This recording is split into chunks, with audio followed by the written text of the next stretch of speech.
Okay, we are now in Kilayim Perek Vav Mishnah Dalet. Last we learned about when a person who has his geffen has his vine, and he's using an apifior. The Mishnah talks about Mishnah 3 apifiorot.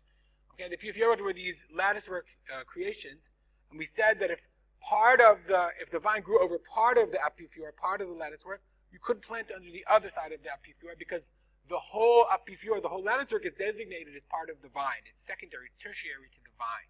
The same thing we learned about ilan sirak. If you have a non-fruit-bearing tree, then if you hung your vine on your non-fruit-bearing tree, then the whole ilan sirak was considered secondary to the vine, and therefore you're not allowed to be. If you're madleh on ilan sirak, then you can't plant under the other side of the ilan sirak, even though there's no vine over where you want to plant.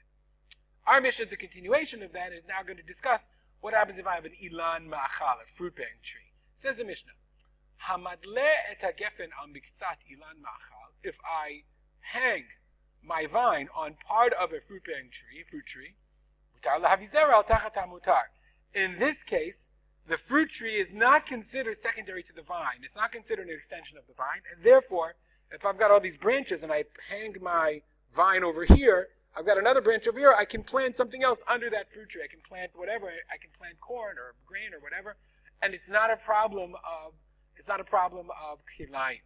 V'im hila chadash yachzirenu. So let's say I planted. Here's my tree, right? Here's my tree, and I leave the vine over here, and then I plant on the other side, or I didn't even plant it. Yeah, and then now my vine starts creeping over to where to the tree. It starts creeping over to where I've already planted or where I want to plant. Says the Mishnah, just yachzirenu. And if you want to look and see the Bar Tanura, I'll show you. Yachzirenu lemakom shayat chila. You can plant. You should push the vine back to where it was on the other side of the date tree or the other side of the fig tree. V'yizara hamotar. And then you can plant under that other branch, meaning the whole tree doesn't become a problem of kilayim, only over the area where the vine is actually growing. Says the Mishnah, Ma'aseh shalach, that's what we're up to, yes. Ma'aseh shalach Rabbi Yoshua Esel Rabbi Yishmael Likfar Aziz. Rabbi Yoshua went to Rabbi Yishmael Likfar Aziz, V'her'ahu gefen mudleh al miktzat teina, and he showed him that he had his vine that was mudleh, that was hanging on part of a fig tree. Amar lo, ma'ani lahavi zera al tachat hamotar. Can I plant something else, zera? Can I plant under the other side of the tree? Amar lo mutar. He said, yes, you can. And then the Mishnah continues the story. V'he'eleu misham lebeit hamagniya. Hamagniya. He took it to Beit Magnia. So it's a question, it's unclear if Beit Magnia is a place. Some say Beit Magnia is the family of Magnia. I don't know what the Magnuses did in order to get into the Mishnah, but that's pretty cool. V'he'eleu gefen shimudla am miktzat hakora. He showed him a gefen, right, that was mudla hanging on miktzat hakora, part of hakora v'sadan shel shikma. Part of a korah, the branch, v'sadan. Sadan is another word for the trunk of a shikma. Now you can see here in the translation, that he says, okay, he went with him to Sharam Bavan, We went, what is a lot, Okay, he went with him to Beit Hamagania, where he showed him a vine whose branches were suspended on a part of a beam belonging to the trunk of a sycamore. Okay, that's how we translate today shikma. Shikma means sycamore. But in the Kahati, shikma, and this is important for the context, shikma, the Kahati says it's a min te'ena midbarit. It's a desert te'ena, a desert fig tree. If you look over here, it says shikma. Okay, it's ilan te'ena gadel biya'arim. It's a kind of fig tree, okay, that grows in forests. V'cholchim mimenu korot lebinyan.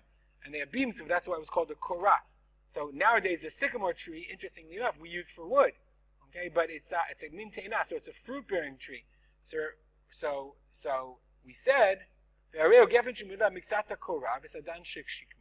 he showed him a geffen that was suspended on part of a beam and the trunk of a shikma, ubo korot harbe. And it has many korot. This sycamore, this fig tree, this forest fig tree, has many beams. So he said to him, can I plant under this tree? So Amar lo, he said to him, tachat hakorazo asur. under this beam, i.e. where the geffen is planted, you're not allowed to plant. Vashar motar, and the rest are permitted. And this, of course, follows the halacha that we just said, that mutar la'avi zera al tachat motar. Anywhere that the vine is not hanging, you're allowed to plant under the rest of the tree, because the rest of the tree is not batel to the vine itself, because it has its own identity, it has its own mahut.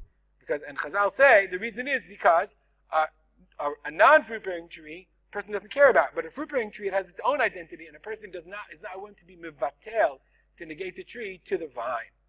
As always, if you have comments or questions, feel free to email me at rspolter@gmail.com. I got a great email today from someone who wrote me from the United States, who I've never met before. Thank you very much. And of course, we'll dedicate the learning to the memory of my father, Harav Simcha ben Yitzchak